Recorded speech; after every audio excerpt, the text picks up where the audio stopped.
Todd, love it. I don't listen to soft shit. What the fuck does that have to do with you? Oh, I had such a good intro plan, but screw that. Tony Todd is so much better. Welcome, everybody. Deep Space Nine at Night-ish. This is season 4, episode 2 or 3, depending how you look at it. The Visitor. So much to talk about. This episode, where do I even start? There are very few pieces of media that I have ever watched that no matter any time I watch this episode, I tear up, I cry. This episode hits home, that just hits you in your heart. You don't have a pulse if you don't at least kind of have a tear shed in this episode. It's a Jake Sisko centered episode. We have Tony Todd though playing the older Jake Sisko throughout the episode, and it is one of the most incredible performances I've ever seen in really almost screw Star Trek, in just any piece of hour-long media I've ever watched. So let's bring in all our co-hosts to talk about it. We have my brother Dave Mader. Let's bring him on in. Dave, how are you? Did you cry? I did actually. Yeah, this movie I was not prepared because I've seen this episode quite a few times. It's from 1995, and it's I think it's more emotional to me now than it was when I was at that age, for sure. Yeah. Yeah. Like I as a dad, now as a father myself, and having the whole different perspective on it. This episode is one of the best. This episode legitimizes the Jake Sisko character in a whole different way that up to this point, a whole different relevance in the series. And Avery Brooks and Tony Todd are lift this story into the stratosphere with some big moments here from Aaron Eisenberg as well. Garrick's daughter, Rachel Robinson, plays the lonely traveler in this episode as well. Yes. Yeah. So, okay, let's bring in our tag team couple. Ding, ding, ding. Let's bring them on in. Did you guys cry? Kevin, I'd be surprised if you did, but yeah. I actually do every time with this episode. Okay. So it's not just me. I apparently have a cold, dead heart. Oh, okay. It's Ashley that is the one who didn't cry. Maybe I do think that it is more geared toward men this episode, to hit, because it's a father-son dynamic. But we'll get into that. I could see the kind of the difference of a female perspective being a little bit less impactful, I guess, maybe. Okay, so Jaemeel, let's bring him on in. You're back from LA. You're a Funko international traveler. And with that, what's your opinion? And with that, what do you have to say about the Visitor? You were just a visitor to a foreign land. Yeah, not the Nana visitor. Nana. Nana. La. Instead, I was. Yes, this is a very heart-wrenching episode, and consider my heart wrenched. Yeah, it's an impressive that a piece of television from 26 years ago you can just throw it on and it doesn't age. This is a timeless episode no matter what, and the performance is so powerful that I think in 100 years this episode will be making people cry.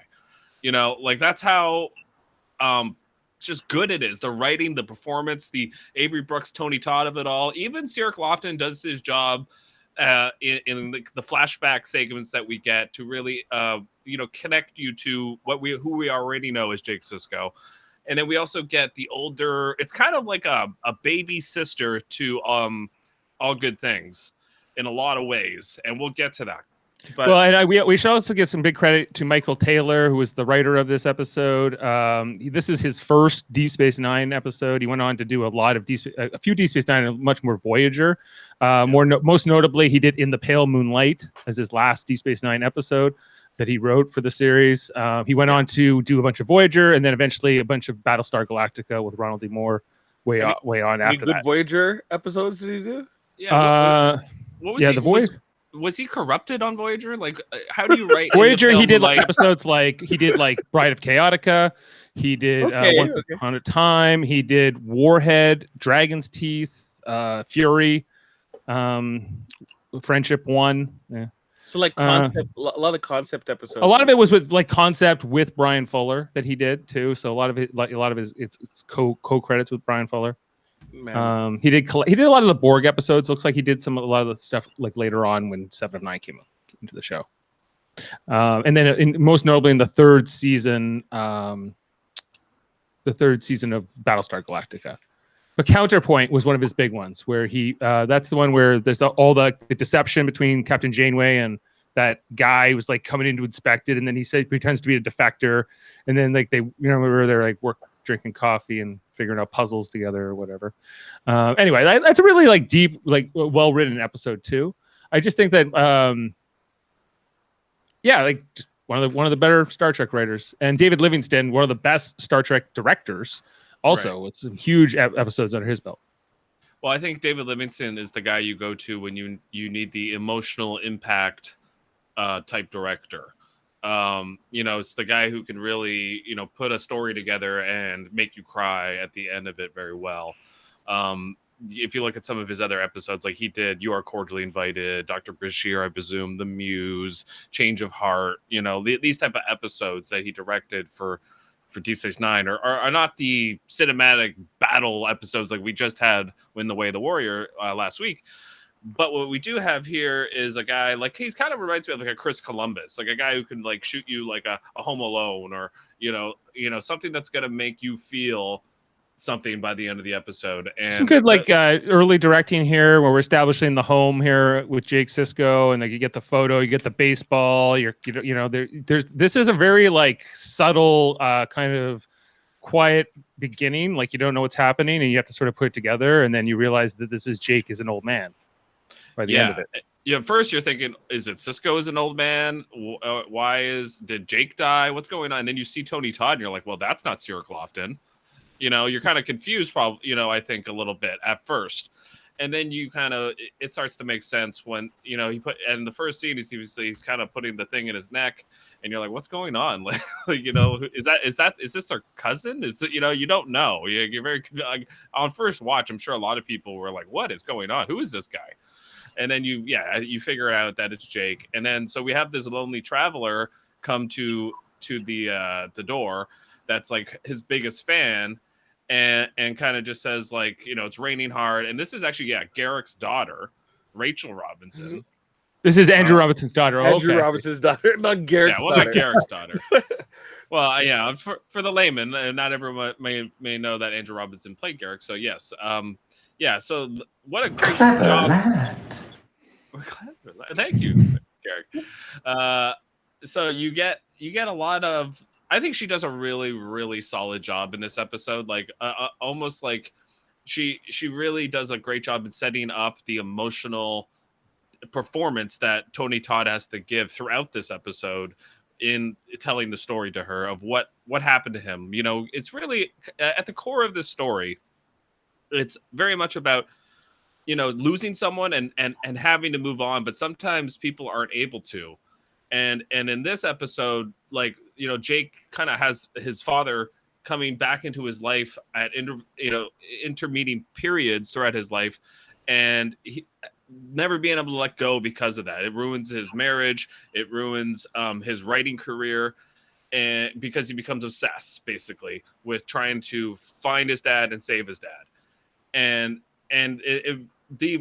just the performance and in so many different moments that Tony Todd has to bring it in this episode is, I think, extremely difficult and to not come across as overly sappy. And he does such a good job. So I've been talking a lot. We'll throw it to Kevin and Ashley here. What do you guys make of the dynamic between the lonely traveler's adoring fan and Tony Todd's version of Jake? I think she does a really good job of being that sort of device that he needs to tell the story. It wouldn't be as good as like in Pale Moonlight if he was talking to himself. He needed somebody to work off of. I thought that was a really good choice in this episode, because they could have done it more as a monologue, right? But it really works as a conversation. Yeah, Ashley? I agree.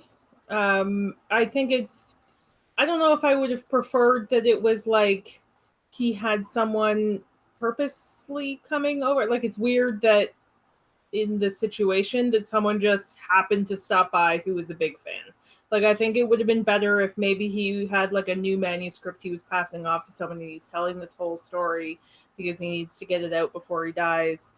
But it was like, kind of odd that it was just someone just happened to show up and he was like, "Come in, let me tell you my life story." Yes. Well, he does say to her Awkward. that he does say to her though that if it was a week ago, I would have told you to buzz off and get out of here. So like there is an acknowledgement that like he's like, this is a bit of a weird situation, but I'm going to tell you this story of why I just stuck myself in the neck with this thing, and you know, and we're gonna lead up to why he did that. Basically, the audience knows that, she does not know that, and so I see why they did this, because I think him opening up to a stranger is, you know, the visitor is.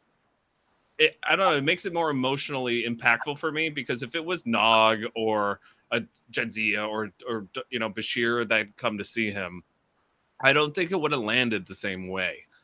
You know. So Jaemeel, do you kind of see what we're saying here? Like, what's your perspective? I do. Okay, so first off, the lady showing up and, you know, that initial interaction seemed extremely, like, it was the sloppiest part of the episode, because everything just seems to like, oh, come in, you know, oh, you scraped yourself, let me take care of it. It seemed like the beginning of a geriatric porno or some sort, where it's like, oh, you're it's so rainy outside, you don't want to get wet, come inside. Right. Oh, you scraped your head, let me get that looked after you. But after that initial weird situation, it did seem to kind of fall into place. She does a great job in terms of being setting up the story and being that active listener that allows the story to be told. I found the performances to be great. It's kind of weird seeing Tony Todd as Jake Sisko, because during that time of moping about, he got swole as well at the same time. What was that word? Swole. Swole. He got swollen, like. Oh yeah. His face got he in his voice, most notably. That's a bass in his voice. Yeah. He goes from this. How'd you know that was coming? To I felt vaguely ridiculous. That's a performance. As you get older, though. Performance enhancing. I'm waiting for that to happen to me, where I go down like 12. My favorite pen. Yeah, maybe it's not that dramatic, but it does happen. Maybe this Jake Sisko smoked a lot. We just knew that was not part of the story, but he was a pack-a-day smoker for a long time, but they had cured lung cancer, so it didn't matter. Yeah. Yeah. But yes, I understand what you're saying as well. In terms of like having a different like introduction for the person. Let's say it was his new the assistant to his agent that came by this time, instead of just, oh, I am a writer looking for my my inspiration. Oh, I found your house, I stalked you, right? She's a stalker. Okay. She stalked the man. Should have been the stalker, not the visitor. Private residence in the middle of the night. Yeah. In the rain. Okay. I have a question here too. Like, the choice to bring in Tony Todd for this role, for this older Jake Sisko. Sure. I get that they didn't feel like Cyril Lofton could pull it off, maybe in the and I think that this, but to bring in specifically Tony Todd, who's also playing Kern, Worf's brother, who will show up in like a few episodes, I think, from this point, or some point in season 4, he's going to show up in the show, right? Yeah. You remember? Do you wish to speak? Acting ensign Wesley Crusher. You know, he sounds a little different than older Jake Sisko, but he's got that similar rasp. It's Tony Todd. I shall try some of your burned, replicated bird meat. Right. But okay, Dave, we're watching a show about people in space on a space station. The space station doesn't exist. We have different levels of suspension of disbelief. Yeah, some things we all have different tolerances for what those things are. different things. I think we all have our own idiosyncrasies about what bugs us about what's consistent and what isn't. See, I didn't think that was going to be the issue for you in this episode. I thought there was It's not one an issue. I'm conscious of it. I'm just conscious of it. Like I, until you mentioned it, had no idea they were the same person. Oh. I had no idea. That Jeff, did you know? No, it's not something that like I knew. Yeah, it's like when you're under the Klingon makeup, all bets are off. I even though it's his voice, I don't think the audience, the general public audience, cares about that. I think they care more that his voice changed so much in this episode more than he's Kern. Right? Because we got started on his appearance, and then we were also talking about how his voice is drastically different. It's hard to imagine that he grew into this person. I don't think he looks that much different than Cyril Lofton. Like there's enough disbelief for me that I can buy that's Jake Sisko. There's the point in the episode where they do it, and I kind of go, yeah, okay, same mediocre haircut, and they do that with Aaron Eisenberg in that transition scene. That's how they sort of build that in the episode where he was a commander by then, and then they bring him in with the sort of slightly aged Nog makeup, looking a little maybe older than Quark here. Yeah. Okay, so all right, let's kind of get to the setup of the Star Trek side of this episode, which is basically they're in the Gamma Quadrant, and Sisko Ben walks in to Jake, who's busy writing away, and he's like, "Jake, come on, Jaco, what's up, Jaco? You're not gonna forgive yourself if you don't come see this. This inversion that let's go." This inversion that the wormhole is going on, it only happens like once every 50 years, sometimes 20 years. It kind of. But they just discovered the wormhole. Like it's so strange. They're like it's like the inversion, but it's the only time it's ever happened. No, it's probably happened before. How has this wormhole never been discovered before? It's like the other part of my disbelief. I don't know how to suspend. The Bajoran public probably thought it was some random anomaly. Right, and now that they have better science to be able to understand, and they understand it's a wormhole, they can say, "Oh, it was an inversion. It happened this time, and now it's happening the second time in 50 years." And it could just be a matter of studying, like the history of the wormhole, looking at different sort of radiation that came from it, and you can maybe look at that like ice, like you can look back thousands of years. I didn't have enough time to set that up. I get it. I'm with you, Dave, but how is a Cardassian ship never just flown into it? Like the only thing you have to do to open it is fly near it. The only thing they set up in the pilot was that the Denorius belt was something that ships had avoided for most of the history before that, I guess. But it's such a throwaway line in the pilot that it's just kind of like. Anyway, so there's like an asteroid belt that people avoided. That kind of makes sense. Whatever, whatever makes the story work. Sometimes that's what you got to go with. So basically, an important part of this episode is, like Ben walks in and goes, "Jaco, you gotta look up, and enjoy life every now and then. Put down the pad, and that's an important thing that will get called back later." And he says, let's just you can come back to this. This is important. Let's go look at this wormhole because it's never going to do this again for 50 years. At least that's what he thinks at the time. So they go to the bridge, and Dax is like, "Oh, there's a gravimetric disturbance going on. We got another problem. The power output from the warp core just jumped off the scale." So Sisko is like, "Okay, well, O'Brien's there, but I got to go too because I'm an engineering guy, basically." And he says, "Stay here, Jake." And he goes to engineering. Then he goes, "Most of the time, I knew what my father was doing, but for some reason that day I didn't." And he follows him to engineering. And then he gets into engineering, and Ben is trying to help a woman that's been burned, it looks like.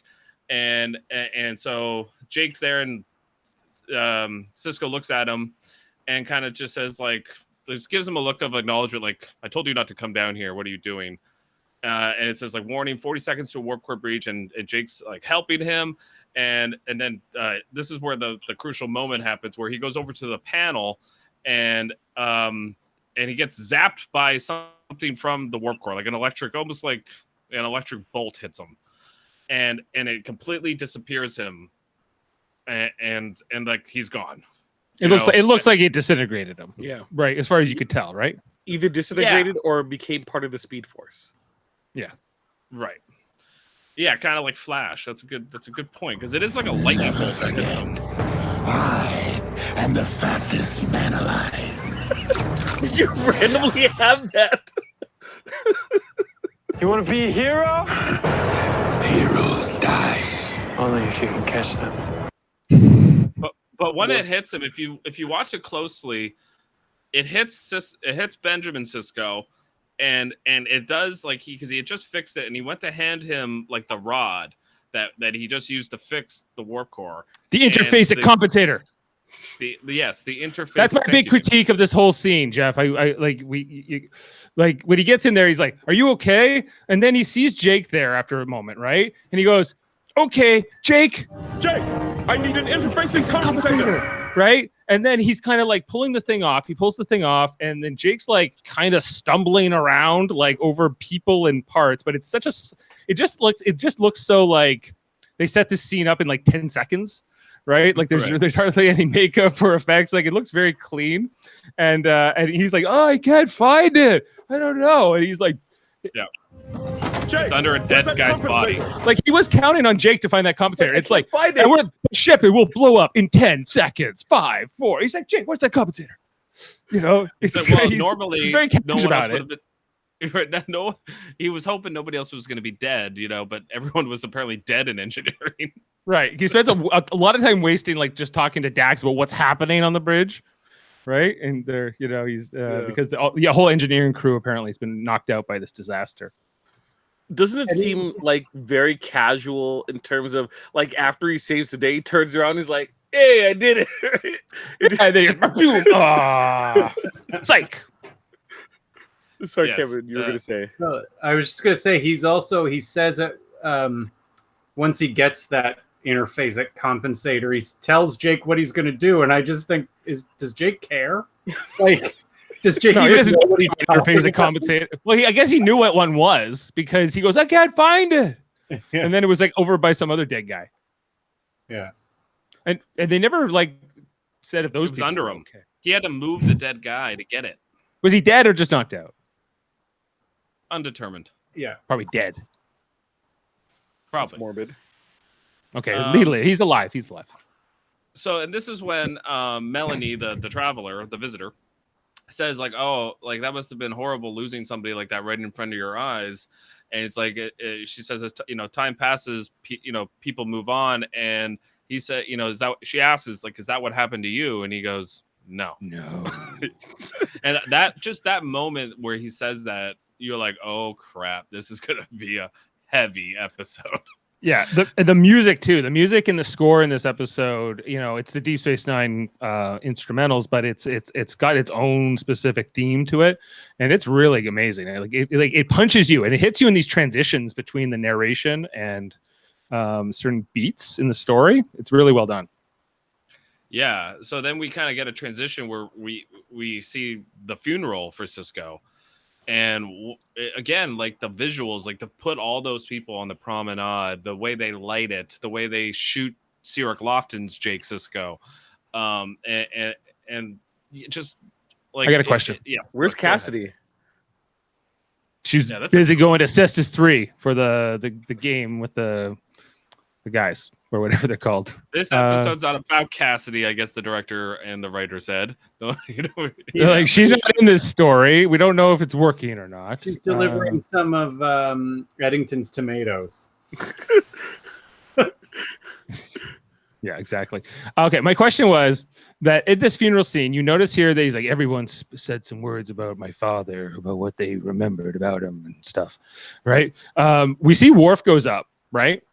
Again, this is episode 3 or 2, depending on how you want to look at it, right? And so Worf just got to the station. He met he's just been basically through that one story, that first story with Sisko. So versus maybe what he would have said about Sisko after season 7, after having spent more time with him. What do you think he said in that version of the timeline? Well, they don't show it, and I think he probably just said, like I was at a point, that I was gonna quit, and he said stick with it, something like that. And I think maybe they shot something like that, and they're like, this didn't work, and you think for all the reasons you just said, Dave. Do you think Cisco said to Worf before this? He's like, if you ever say anything at my funeral, just say this. I'm not Picard. Maybe. No, he sang a Klingon opera. Oh, I wish I don't have that on the soundboard yet. But the eulogy seems to be delivered by Nana visitor, the real visitor of the show. Yes, and she said, he's more of he was more than a commanding officer. He was my friend. When I didn't step forward, when I couldn't, he did. Like, these type of sentiments being talked about him.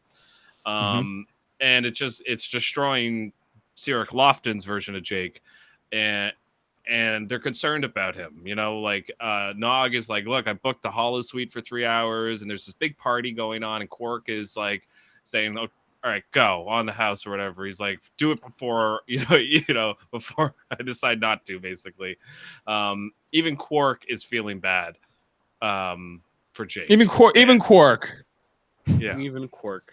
Yeah, even Quark's willing to let Nog have time off, right? Yeah. You know why? Because he's just moping at the bar. It's like, leave. The Cyril Lofton version is way more mopey than the Tony Todd. But it does make sense. It's more raw for him. Yeah. So and it's probably how a kid would be, and all. I think he definitely plays it well. I have no problem with his performance. But then we get the moment where he's in bed and he wakes up and Benjamin is in the quarters with him. Kevin and Ashley, would you believe that was a dream, or would you know, okay, no, I just saw my dad in front of my face? How many years had it been? I think it's like the same day as the it's a couple months, maybe. Oh, is it? It's unclear. It's somewhere in that time period. Suffice it to say, it would be confusing. Yeah. Right. Because you're not even anywhere near where the accident happened either. Yeah. It was on the Defiant, not in his quarters on the station. Yep. Right. I mean, I would probably go to Bashir and be like, hey, run some tests. Right. But he doesn't. I might be hallucinating. Yeah. He goes to Dax. He doesn't go to Bashir.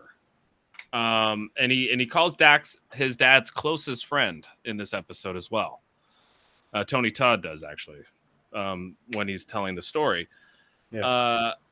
And so it makes sense. She's the science officer. This is a science problem. I don't think Bashir would really know how to deal with that, but Bashir should be able to figure out whether or not he was hallucinating or not. And so that it seems like, they do allude to this in the episode, like the Dominion is this big threat that's coming, and it's like we have to move on. Like all his friends and their officers, they have their funeral and then they have to move on. That's it. Boom. But for Jake, this is the rest of his life, and it's his dad, and it's not as easy for him, I think, as it is for the other characters. Jaemeel, like, do you agree with that? Do you think, because they're military people, they're trained this way, and so when episodes like this come around, I have a lot of problems, especially with the amount of in-world things that have come to be. So you're telling me, with all the resources available, that he couldn't find a Q, like the multitude of time travel options and everything? Did he really try everything he could? I don't think so. I think that, honestly, we just had to queue a couple episodes. The amount of weird stuff that has happened on that station, you're telling me science is going to solve the problem, and that's the only way it can do it. What about the prophets? Yeah, why didn't he use any of the prophets to see where to guide him, what to do? I think that should have played a part into it. All right. I was surprised that that's not brought up at all in this episode. That the prophets are these timeless beings. This whole thing happens because of the wormhole, which is the prophet's temple. A pity. Wouldn't that be great if they had her in this episode? Just like cackling and laughing from her balcony or something on the Yeah. Bejor. Just like ha ha ha. Yeah, Who's emissary the out of the way. emissary now? Oh no, the opposite. She's just bawling, crying, but it's all performative. Yeah. The emissary yeah. bestowed upon me the will to take Bejor to the new millennium. Okay, so I want to talk about Walk this with the scene. prophets. I want to talk about this scene with Kira and Jake, where it's shot very dark, and basically she's like, like it's not. I don't know if it's as safe for you here anymore, Jake. Like, I think maybe you should leave. He's like, don't make me leave. This is my home. I've seen my dad already in my quarters. I don't know what the hell that was. I need to stay here.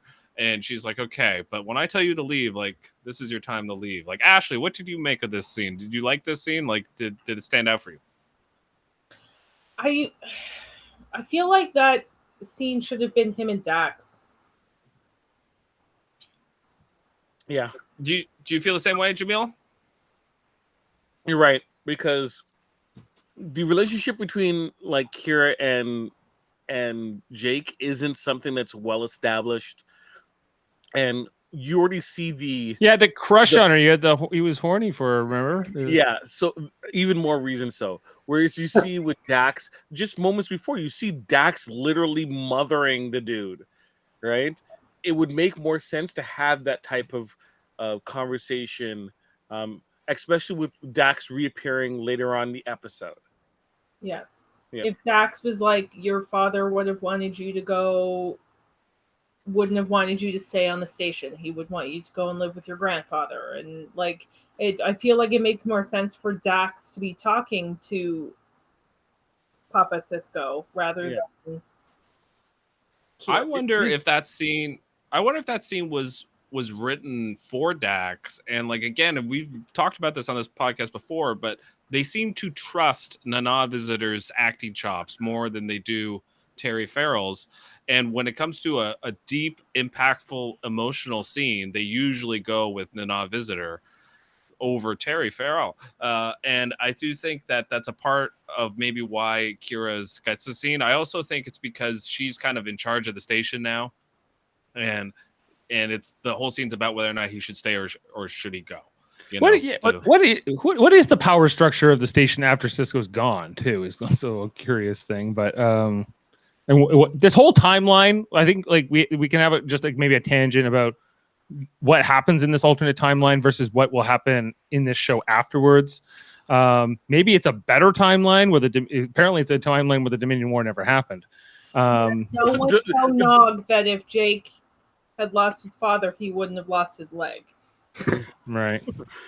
So I guess the Dominion's entire plan to conquer was based solely on Benjamin Sisko still being alive. And the moment he died, they're like, well, we got to figure out a new That's what plan. this episode leads us to believe, is that like the Klingon, without Sisko, the Federation could never stand up to the Klingons. And then a whole bunch of bad things happened. But the Klingons apparently stopped the Dominion from invading. So the Klingons were right? I guess. This is the part of the episode where I wish they had included the prophets. Like when Sisko died, I wish that the wormhole closed. It seems within their realm of capability to intervene with. Yeah. And the reason why I think they didn't do that was because of what they needed to do later in the episode, where they needed to recreate the exact circumstances of the event. So they had to make up this Klingon B storyline, I think. And that's what's happening in the plot of the show at the time. That had just been set up in Way of the Warrior. So they're like, well, the Klingons are the new enemy, and but they don't want to spoil what's going to happen with the Dominion, but they also they say that the Dominion kind of flaked off after this. Like, now we don't want to play anymore. So what happened to We Are Everywhere? What happened to Gaur to the Martok changeling in this timeline? I don't know. So right. So go ahead, Jaemeel. Picard can't get rid of Q, right? And Sisko can't get rid of the Dominion. You take either of them out of the equation, their foils disappear. Yeah, apparently, yeah. Like it's just interesting to see how this timeline plays out. Jadzia Dax doesn't die in this timeline. That's true. Yeah, and only Benjamin seems to know that by the end of the episode, but we'll get to that. So yeah, after that conversation I was alluding to with Kira and Jake, Sirk Lawton's Jake, that's when he sees him for the second time, just laying in the hallway of the what's it, the docking ring, the habitat ring. Yeah. When he's going back to his quarters after, and he goes, I knew it wasn't a dream. And this is when he gets the science team involved. He gets Dax, he gets Bashir, and he gets O'Brien all involved in trying to figure out what's going on with Benjamin Sisko. And there's something wrong with his temporal signature.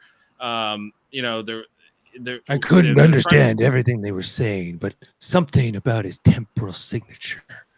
Like, it's just like, what? You do a pretty good Tony Todd impression, dude. Is that what he was doing? Okay. Is that what he was doing? Yeah. Wait, I don't understand that line though, because obviously coming back now from educated engineer standpoint, in his elder years, like, shouldn't he have said I didn't understand it at the time, as opposed to I didn't understand what they were saying? But I guess he doesn't want to give away the story, I guess, or that part of it. But yeah, you're right though. It would have been a little tighter. Jeff, continue. Okay, yeah, sorry, Jeff. Sorry to throw you off. No, I was just reading kind of what's going on with this episode. Okay, so there's a few little moments in this episode that I think certain actors actually did really well. Like I think when they're watching Benjamin kind of phase in, phase out, we have a moment where Bashir kind of comes over to Jake and kind of is like, look, you gotta let go. Like, and that's kind of the theme of this episode. Also, Dax does it with Jake as well. Kind of like, and Kira has her whole scene, right? And like Kira, and Worf's scene's like, it would be prudent if you left. That was like Worf's contribution. It's and he goes, I wasn't feeling prudent. It's a particularly good performance, even from Sirk Lofton when he's in the sick bay, and they've got Sisko asks him, "How are you doing? Are you okay?" And he can't even get words out. He just breaks. That's a really powerful moment in the episode. Yes. Mm-hmm.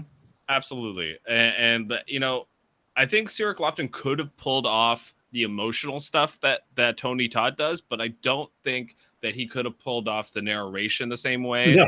No. At all. Like that's the thing that Tony Todd does so well in this episode is the way his voice is very kind of almost sing-songy, like the way Dave was just doing the impression, where it just I didn't understand what was going on, and just like all these, like just the way he says it is so draws you in a great way. So I'm glad that in a very atypical Tony Todd way, because he's such a distinctive voice, and I can remember him in so many like cartoons and shows and movies, most notably like Candyman. He's Candyman before this, right? Like, be my victim. He was in The Rock like right after this. I don't like soft shit. I am in a mirror too. I got to be careful. And so I don't want him to get me. Right. But yeah, Tony, but he's just like, but I'm just an old Tony Todd. And, it's just, I'm not, I was once Jake Sisko. I was playing Domjot. I was hustling Domjot with Nog. Oh, please, radio theater with you. I think we got to do a radio theater of this episode. The Visitor. Yeah, so the Visitor kind of like says to him, like, okay, I can come back another time. This is getting heavy. Like, I'm not so sure. Like, you sure you want me here? It's 3 a.m. probably. I just showed up. I'm literally a complete stranger to you, and you're telling me your life story in the most powerful, emotional way. How is she not crying? I don't know. And he goes, no, like, look, I got to tell you this because I just killed myself and I haven't told you that yet. And is this where he reveals it to her, or doesn't she figure it out? No, she hasn't figured it out. She figures it out at some point, but it has to do with the temporal stuff, and we'll get to that too. you know, she says, I'm your biggest fan. I read all your books, you know, Ansem. She keeps bringing up Ansem. Is that what it's called? Anselm or something like that? Anselm, yeah, I believe so. Yeah. I thought she said handsome, and I was like, I've read all your books. There's 2 of them. That's not very hard. No, and it stopped at like in one night. It stopped at 39. I read them, and then I started all over again the same night. And then I read all your short stories, and I was so angry at myself because I wish I could read them again for the first time. It just There's only one first time for everything, isn't there? Come on! I'm not reading into and this. And only one last time too. Like drinking a tea by a fire, which is kind of. I'm not reading into this too hard. It seemed like if this was like gender reversal, she would be a pizza boy. Like, I'm sorry. Yeah. If the music was different, like if we re-edited this and it was like right, like I think that he's either erasing this timeline, so this whole conversation's never going to happen, or he's dead. So it doesn't matter. He has nothing to lose in this conversation, really. He might as well flirt as if he needs some courage, he's got it. He's got to do it now because he goes back and fixes the timeline. She may never be born. He's not interested. He's only interested in older women. That's right. He needs a Vulcan woman. That's what he needs. Yes. For sure. Okay, so so that's when we kind of get into the whole the wife of it all. But yeah, he starts talking about like he married. What's his wife's name, Dave? Karina. Karina, yes. So yeah, that's what he says. Like she's like, oh wait, you wrote your book in this house. He was right over at that desk over here, and that's how we get into Corina. Okay, and she's a Bajoran woman, and which makes a lot of sense because you know Benjamin Sisko's so connected to Bajor. And so we get this scene where Nog comes over to visit when we now have the Tony Todd, youngest version we'll get of Tony Todd. Looks like he's like 30 something, early 30s, I would say. Yeah, they're really I don't know how old Tony Todd was at the time, but they're trying to make him even look younger, I think. I think so. I think where goes was it Jake's clothing? Yeah, like kind of like something that was like kind of like Jake might be wearing this in the Jake after he filled out. It was kind of like when they also did it to Will Wheaton on Next Gen, where Q turned him into like this older version of himself, and you're like, that's what Will Wheaton's gonna look like when he grows up, but it wasn't. Nope. You want to bring in a photo, Jeff? Or a video? I just wanted to show you what he looked like. One sec. See if I can. So there's Nog. We get he's Commander Nog. He's already got 3 pips. Yeah, she says this. She's like, if you get any more pips, you're going to become captain. Before 40, right? Before 40, yeah. So they're in their 30s. They're like kind of our age right now. Okay, so here he is. We're talking about. Swole. Yeah, so here he is. Well, look at that sweater. Look at that sweater vest that he's got going. That's a Jake Sisko sweater vest. You would believe it, right? But he's like, this is. Only Ciric Lofton, Jake Sisko would wear a sweater vest like that. Right. Like I feel like Ciric Lofton could have done this scene, but it works really well because they have to tie this narration of the old man, which I don't think Ciric Lofton could have done that part of the story. So they have to pass the torch at some point between the actors, and this seems like the right time to do it. Yeah, I agree. And I also think like I've said it a couple times, but Aaron Eisenberg is really strong in this episode too. Because he has a lot of the scenes where he's supporting Ciric Lofton, and then he works with Tony Todd a couple times in this episode too. Like he goes on, it's seamless, and it makes you believe it is Jake. This is Jake. Yeah, and which is very important. That's why he's so needed in this episode. And also, he starts explaining like what is different about the station. Like Quark's not there. Most of the people from the show are not there anymore. His brother's not there. Rom, his dad. It's Morn. Yeah, like it's a very important scene, I think. Morn. But Morn is still there. He's running the bar. I want to see a scene with Morn running the bar. Yeah. Oh yeah, talking people's ears off, but we never get to see him speak. Right, which is the running gag of this show, at least one of them. Yeah, so let's go with Kevin. Like, yeah, do you kind of agree with us? Like, this is the right moment to bring Tony Todd in, the whole Aaron Eisenberg nog of it all. Do you think like that this is this scene's very important?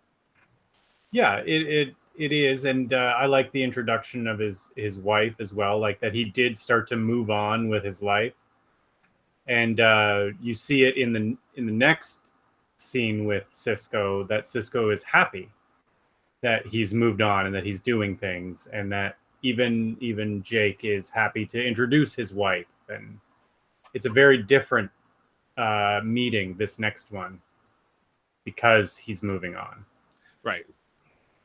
Do I have any grandchildren?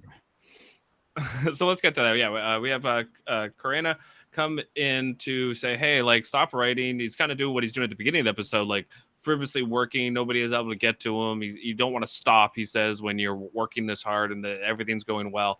And she says, come to bed. Like, he goes, I'm not tired. She goes, neither am I. Grab that pizza and get in here. It's the pizza boy. Yeah, and then that's when Cisco Benjamin pops in, right? What a cock block. I mean, Damn. She's like, damn. Wait, this does derail their whole marriage, this whole encounter. So it's true. This is a cock block and a half. I mean, this really is. The prophets are trying to stop me from getting it on. Damn you, emissary. So yeah, that's when he pops up in his house, and he looks the same as he did as the day of the accident, which it's only a few minutes probably for him, since he's popped in and out of subspace. And you're right. He meets his wife, and he says, like, it's a pleasure to meet you. The pleasure is mine.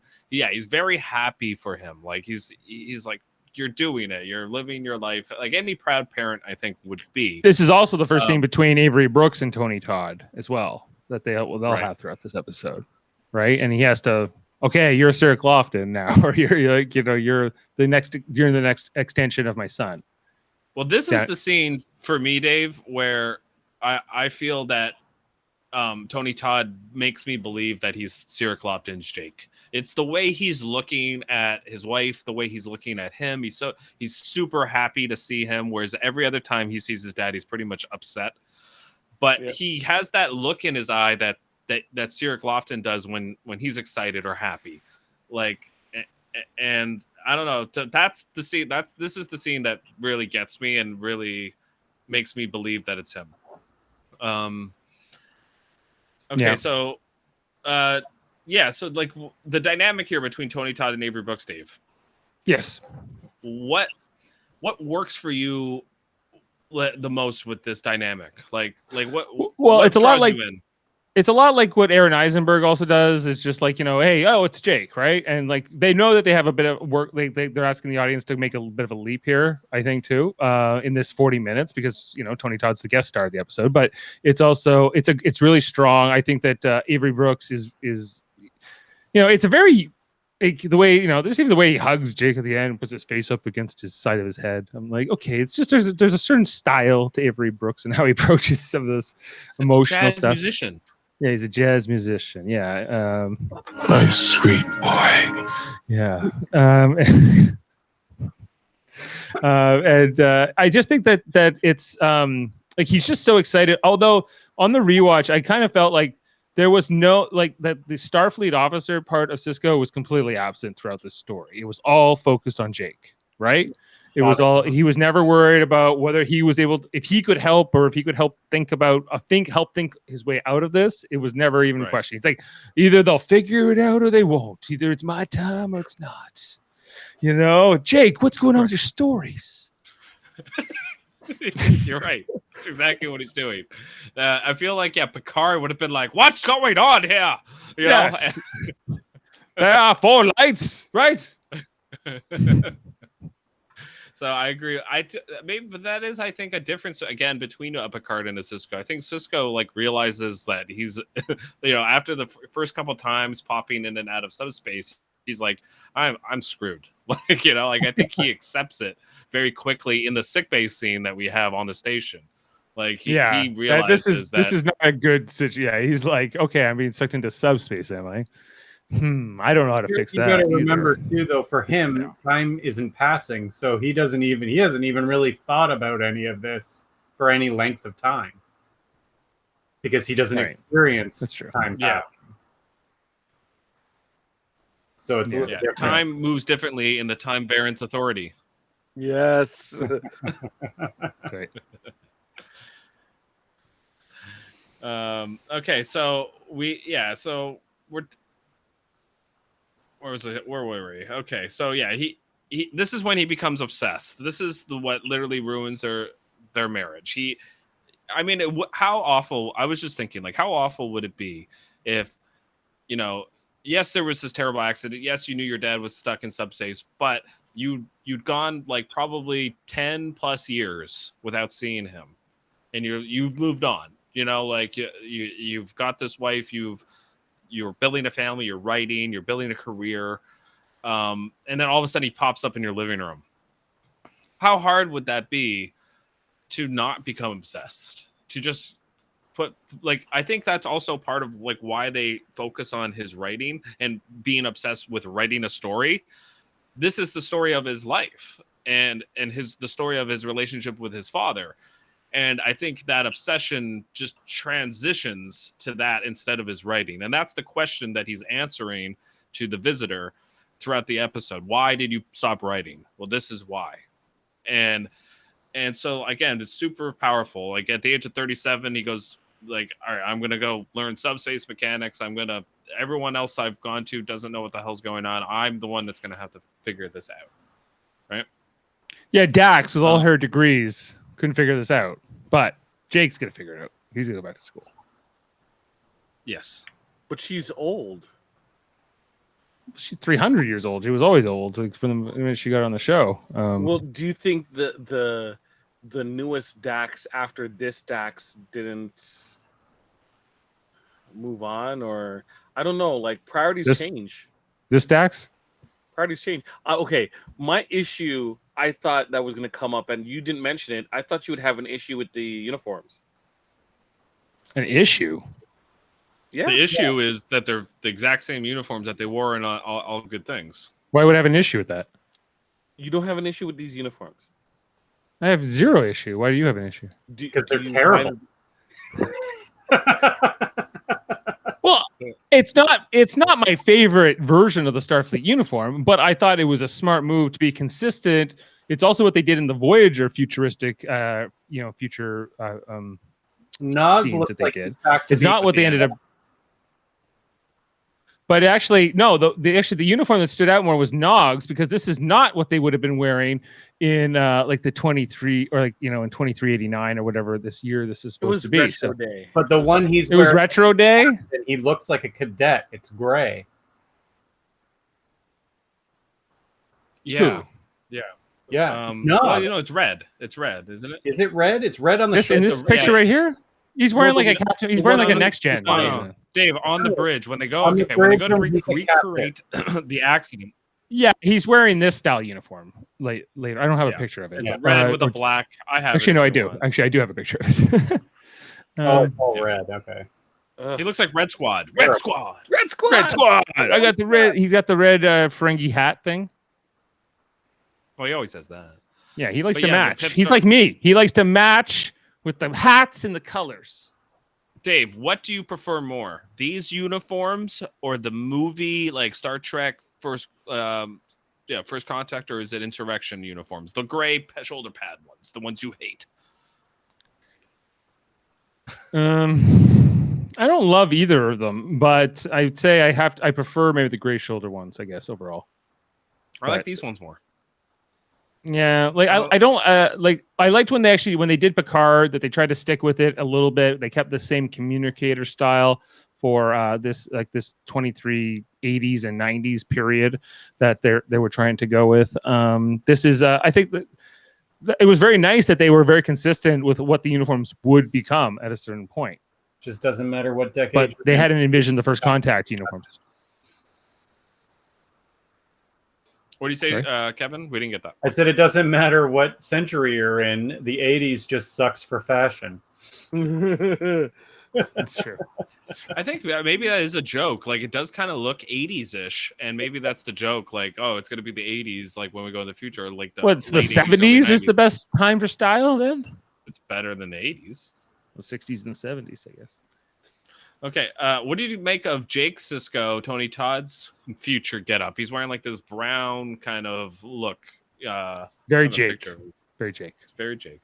Yeah. You know it's Jake right away, right? Yeah. Costume department pulled it through. They're like, what can we put Tony Todd in to make him look like Jake as a man? This. You nailed it. Done. Yeah, so basically... David Livingston so was like, they- that's it. Do it. Throw it up. That's it. That's the one we need.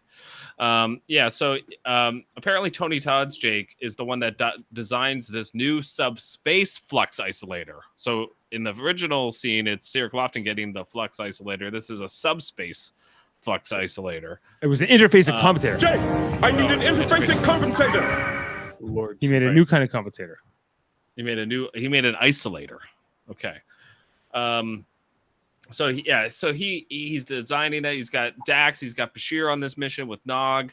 I guess Worf doesn't matter. I guess Worf who else? pulled some strings with the Klingons and got us in. Oh, What strings with the O'Brien? Klingons? Used it or pulled his or like what? This is I don't know what. Like Worf apparently is around. He's in the picture at this time as well, but we don't really know. We never see him here. We don't want to see old.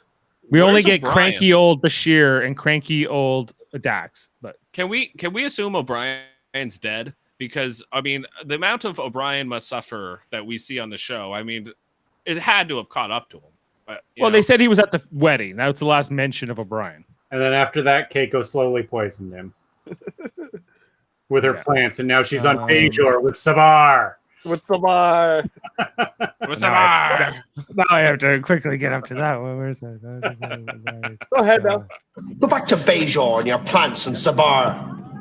See if I care. He doesn't Miles. care. Miles. So yeah, and I do think there's like another theme here that the more you obsess, sometimes like you come so close to your realization, and then even then you're not going to get what you want. And I think that's what happens here when he recreates this accident. He does kind of bring him out of the wormhole subspace flux thing that he's in. And that's when he's like, basically, this is my last chance. It's never going to happen again. I'm never going to get this chance to save my father. It's ruined my relationship with my wife. It's ruined his whole life. Kind of like he stopped writing everything that, his dad kind of wanted for him. He's thrown away for Benjamin. This is where he gets sucked into the white void, right? Yes, this is when they both kind of get sucked in to the white void. Right. Again, this is where like I if I was empathizing with Sisko and he's like Jake to Dax, like, can you lock onto me? He's like, where are we? What is this place? He's like, I don't know.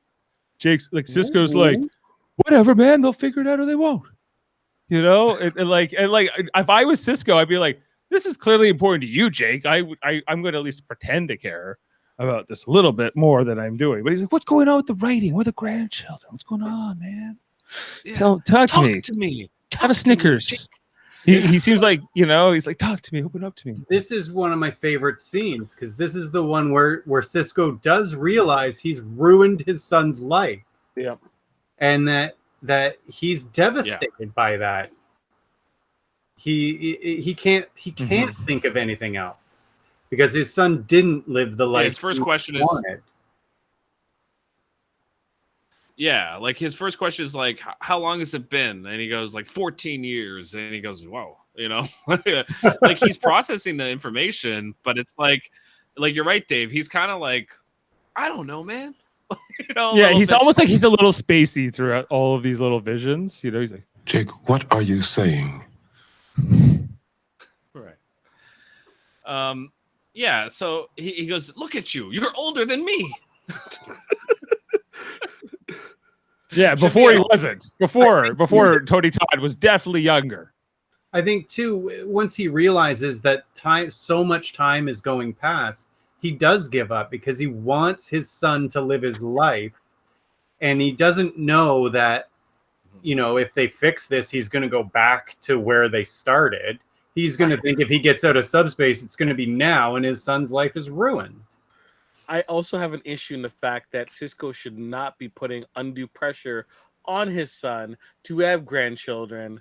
Excuse me, right? Let your son live his life. If he wants to have children, he can if he wants to. It's like, first thing he sees is, tell me about those grandchildren of mine. Do I have any grandchildren? It's like, bro, I changed my mind. Like, what if he wants to spend his life, selfishly obsessing about trying to save his father? That's his choice. Exactly. Be the best obsessive guy you can be. But it's like a cautionary tale, right? It's like this real cautionary tale that's when, that you can throw your way of life on obsession. But however, Jake actually kind of like in the end proves right because he figures it out and he resets everything it just took him a long time. And he was the only one who had faith till the end, who cared. All the other people had to move on, like you said, and he never did. Where did he have faith, though? Did he have it of the heart? Faith of the heart. Coming up in 12 weeks on Live Long and Podcast. Don't worry. It's been a long road for Jake Cisco.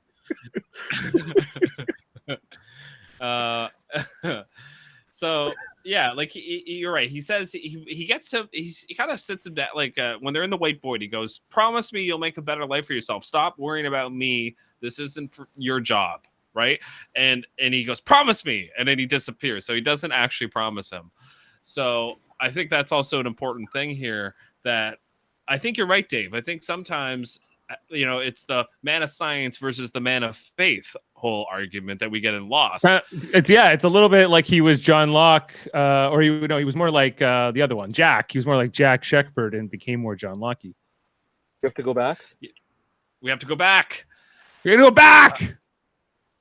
I'm hammered drunk. I'm an alcoholic. In real life, what happens when he? Yeah. Okay, we won't go there. All right.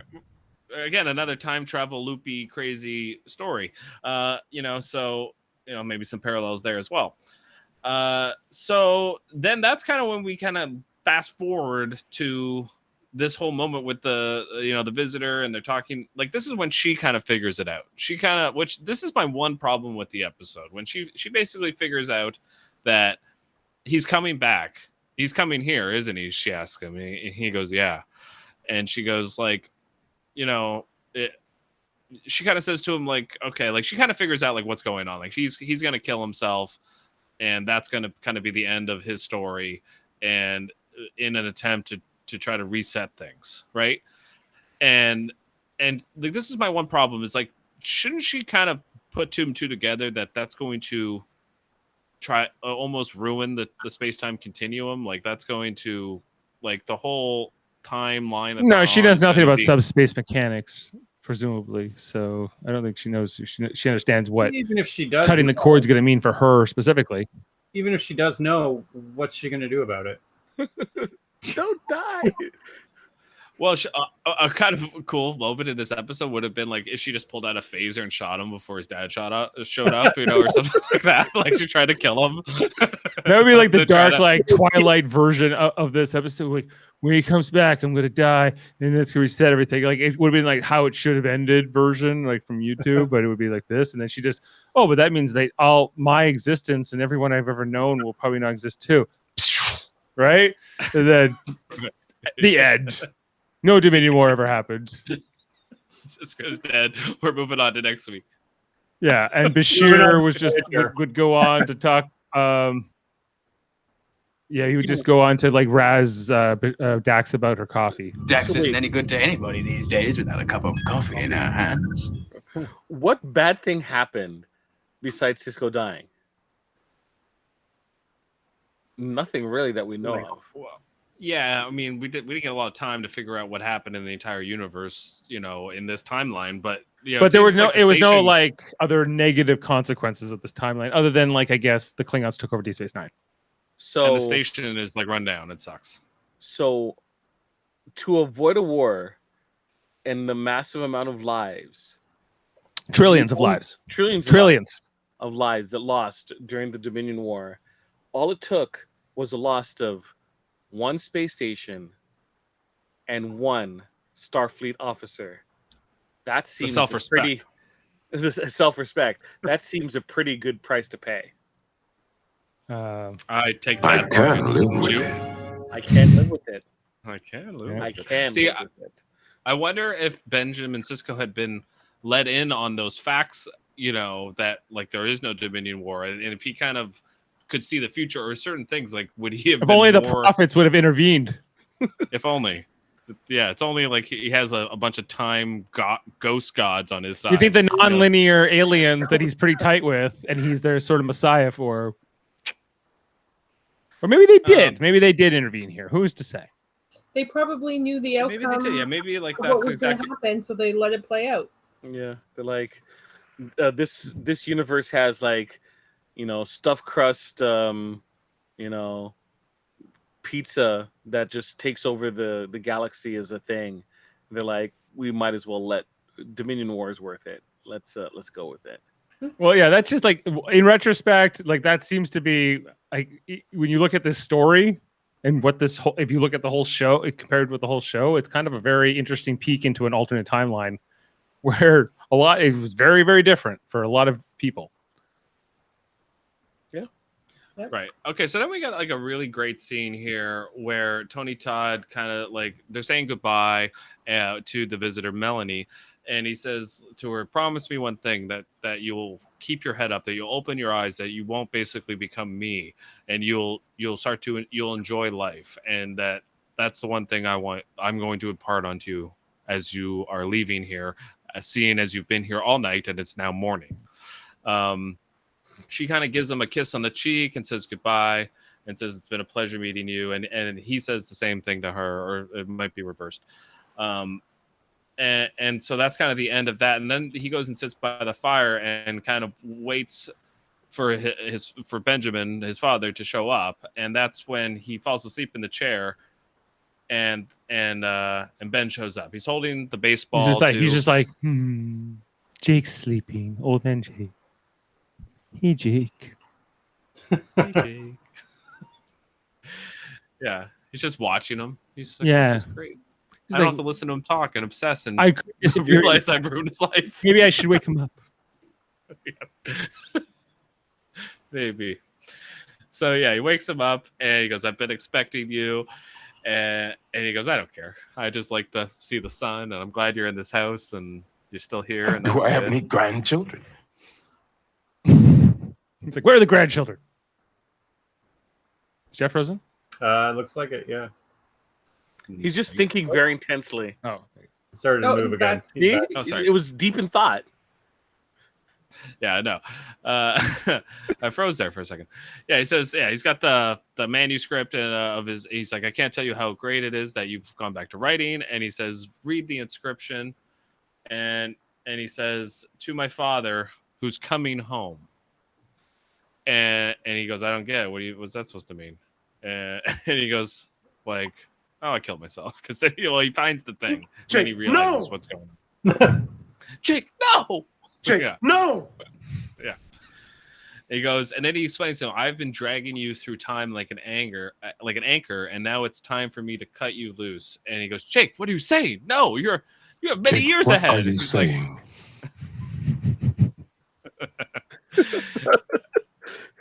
And he says, he's like, no, I'm an old man. My life sucks anyway. I'm sad.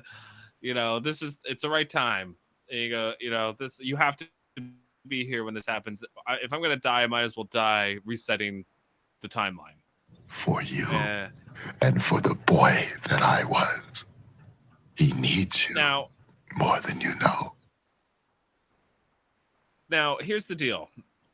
Benjamin doesn't want this. He wants him to live the next few years and he doesn't want him to worry about himself, even how old he is, regardless, right? So when he tells him, like, look, when you go back, you have to avoid the energy discharge. He could have decided not to. and then it loops all again, and it's a big loop over and over and over, right? Right. Yes, he could have. Yeah. And he decides not to. So I think that also kind of alludes to what Kevin was saying, that I do think there was a bit of guilt on Benjamin Sisko's side. Like, Yeah. do you see what I'm saying, Kevin? Yeah, absolutely. He doesn't want Jake to live that life. It has nothing to do with himself or anything. He doesn't want Jake. He wants Jake to live his own life, not a life where he's obsessed by his father. Him. Yep. Yeah. Right. But- So him, but- yeah. Go ahead. Ben could have got on board with this plan at the end. He'd be like, "Yeah, you're right. This is a smart plan. Like, we reset things." You know, it's like this selflessness that the characters sometimes have, especially these Starfleet and these. What if it didn't work? His son just dies.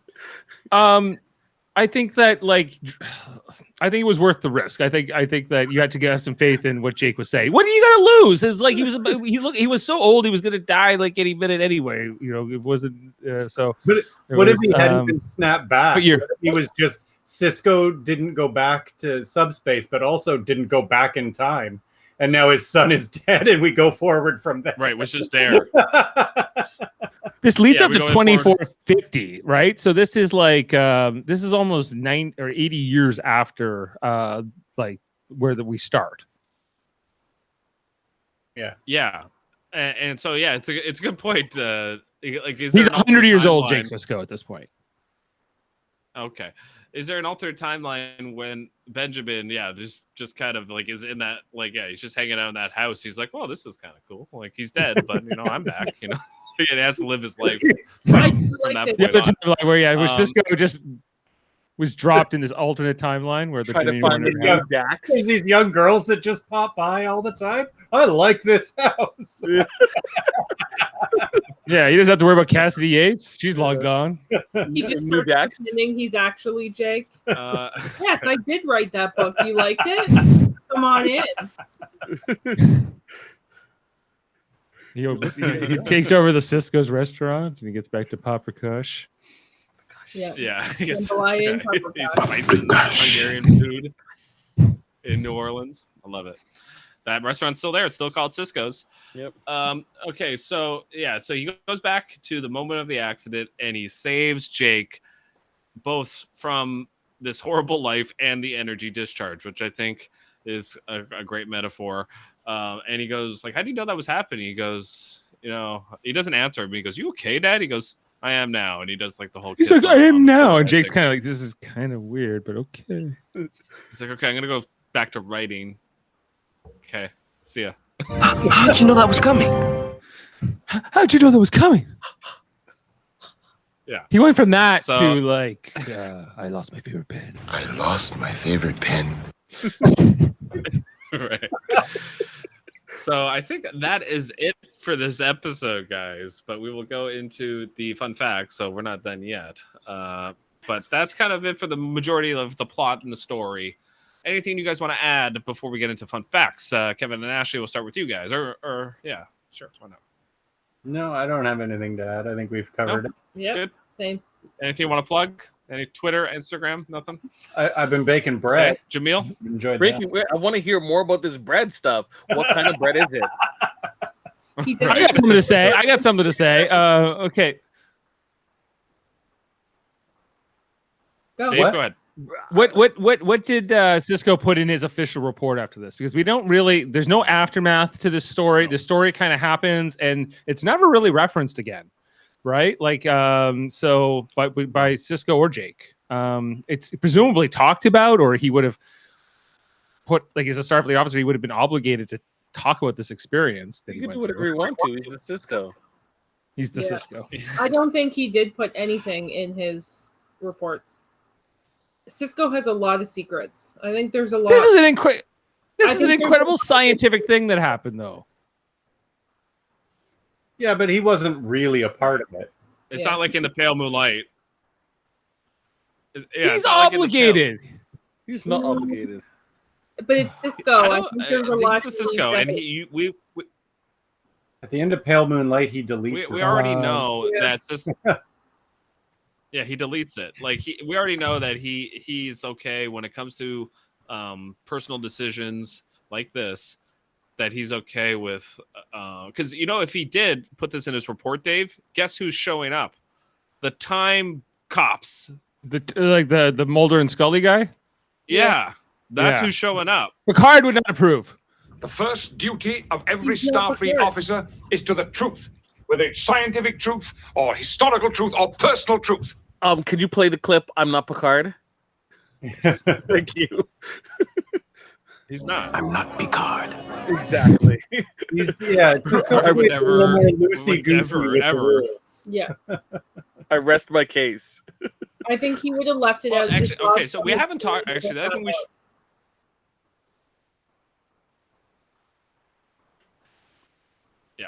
Yeah. Can you say that again? Actually, I didn't quite hear you. I think he would have left it out of his logs so his son never found out. Because Jake won't remember. Yeah, maybe. Yeah. Maybe that's why he did. I don't think he would want Jake to know. Yeah. Guess what? You went on and you wrote these two. You wrote this book called Anselm. And that might put the idea in his head. Right. Which you it's okay. and it would be like this. What's the Self-fulfilling prophecy. Yeah, chicken and the egg. At this age though, Dave, he'd tell Jake this story, and Jake would just be like, "So tell me more about the girl." Yeah, Corina, huh? Double Corina. Where do you know where is she in this universe? I guess she is. I guess she is.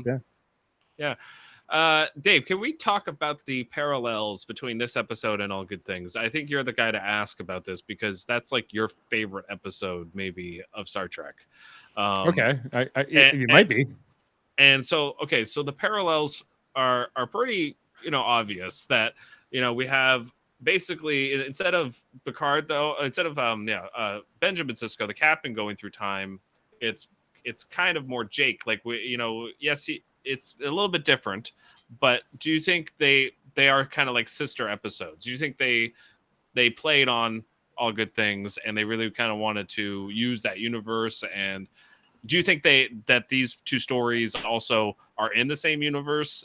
I have a bunch of questions, but yeah. Okay, yeah, like in terms of I never thought of I think that this episode is definitely connected to All Good Things, and I think that the obvious connection is this uniform here.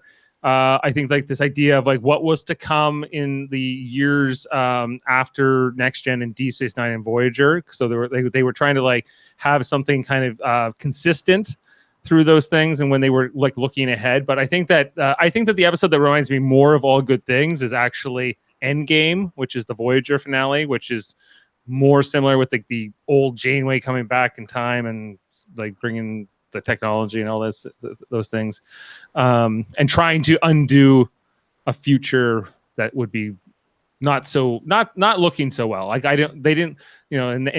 the Voyager finale, spoilers, Chakotay has died in that version, and Tuvok, if he had not gotten the medical help earlier, then it would have been different, right? And so that's kind of similar in that way to this story, but it's also the way that All Good Things had that future where Troy was dead and Worf and Riker were at odds with each other, and Crusher and Picard apparently were married and got divorced, but he still ended up on the Vineyard. Yep, they did. They kind of always end up in the same spots. With Jake here, he's always in that house. He never left. Really, he kind of, that's where he goes. And with Picard, it's the Vineyard. I think there's just a lot of parallels here between the two episodes. Anything that you got, Jaemeel, you want to say about those parallels? No, not really. I'm more interested at the fun facts with Jeff segment and any contributions I can provide to that section, because I did a little research on the side there and I just want to supplement it. Yes, the double F with Jeff. Are you ready for some fun facts? Okay. Let's get to it. There's some good ones for this episode. Some I've already mentioned, so I will leave those out. But one that's really cool. The concept of this episode that writer Michael Taylor based the concept on was a fan visiting a reclusive writer who hasn't published in years. Is based on the famous 1980 interview given by J.D. Salinger to a high school student who simply turned up at his door. So that, so that's where you got the idea for the episode. So like this whole thing where it's like, oh, just a stranger, that's unbelievable. That actually happened in real life. So it's so unbelievable. It's true. Well, this whole episode, I think, is also trying to like set up what is the potential of Jake Sisko as a grown up, and like who is Ben Sisko raising him to become, right? And I think it's also just the idea that authors are eccentric people as well, especially as older. Like he's kind of like almost like a Hemingway kind of a character in this, isn't he? A swole Hemingway, yes. Yep. Swole Hemingway. Yes. Okay, so according to most of the staff on the show, this was one of the best Deep Space Nine episodes that they worked on. Avery Brooks and Cyril Lofton both cited it as one of their favorite episodes. And I can see why. I'm with them. Yeah. Tony Todd, who portrayed Worf's brother Kern, was cast as the older Jake after it was deemed too difficult to make Cyril Lofton appear to be in his 70s. He revealed that when filming the episode, he was mourning his aunt, who raised him as a child and had died only 3 months before. The script, quote, "The script got me out of my shell. It's like she was whispering to me, quote, go back to work." So he says, doing this was as close to heaven as I can imagine. So that's where I think the power in his performance comes from, is that this had just happened to him, and this woman who raised him and had just passed away on him, and that's where all that real cry. I think it's real cries. Like I don't think it's like he's acting, but at the same time, like I think it's coming from he's grieving as well.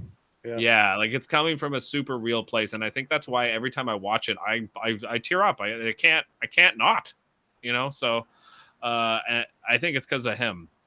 Yeah. No, he's great in this. Yeah, after this episode aired. Sorry, go ahead, Dave. What do you want to say? Well, he's also behind makeup in that whole scene too, right? He's behind like all that prosthetics. Like he's like Tony Todd, man. Like this would have been like the same year that The Rock came out. Yeah, right. He's in that movie. I don't like soft shit. Fucking money. I want my fucking money. That's the same year. Yeah, he's probably filmed it like right after this. Yeah. Right. And also, he how young he looks in that movie compared to how old he looks in this scene too, right? And takes place in San Francisco, right? The headquarters of Starfleet. So kind of there you go. Interesting. I know you probably will get to this fun fact, but apparently there was a make-off Star Trek makeup face-off for an Emmy in this one, and this lost the Emmy. Do you know what? Dave, don't even go there yet. Don't go there yet. I have it. You have it. I will. I'm going to get the visual while you do that. You do it. Okay. Okay. After this episode aired, there was much online speculation that writer Michael Taylor must have been a pseudonym for Michael Piller and Jerry Taylor. Both were known for writing emotionally driven stories with a lot of heart, but no one had ever heard of this guy, Michael Taylor. And some fans assumed that the producers were playing a joke on them, that it was a fake name.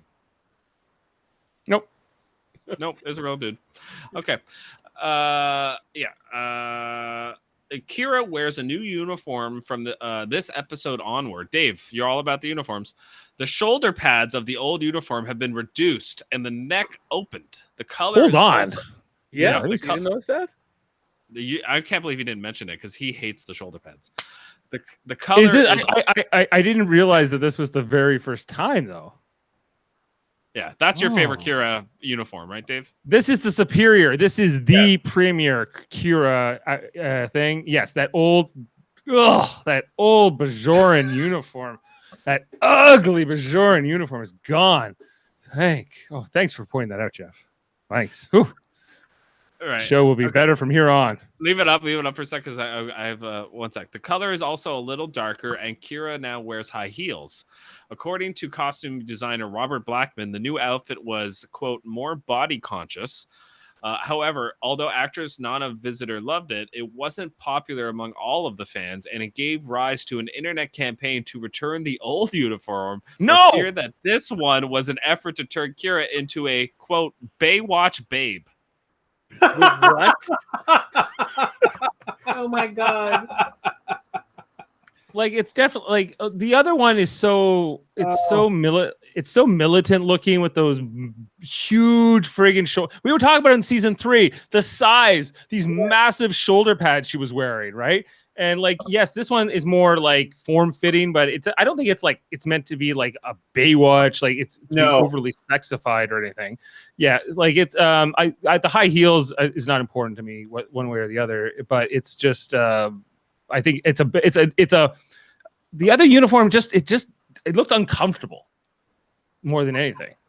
I think it probably was. Yeah. And I think I don't really understand that. I don't understand how some people like the show thought it was more body conscious, and then the fans thought it was more Baywatch. You know, well, so it's more feminine, and so maybe that's not everybody's style. But if Nana was okay with it, then I'm okay. They're like, we want Kira in this specific, box, and how dare you take her out?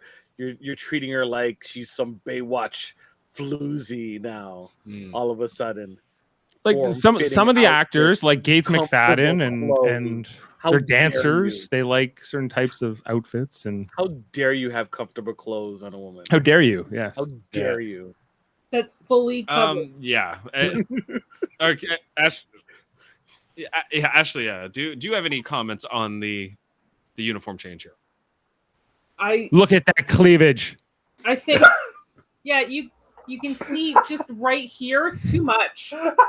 Too much. Clavicle. They have a clavicle. Well, but you could.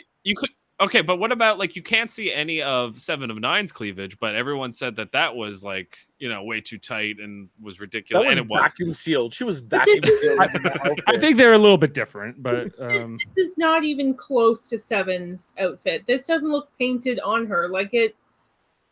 But like if someone was like, "Oh, it's too form fitting," I would have been like, "Really? It fits her. Like it's not like it's a cat that she has to grease up to get into."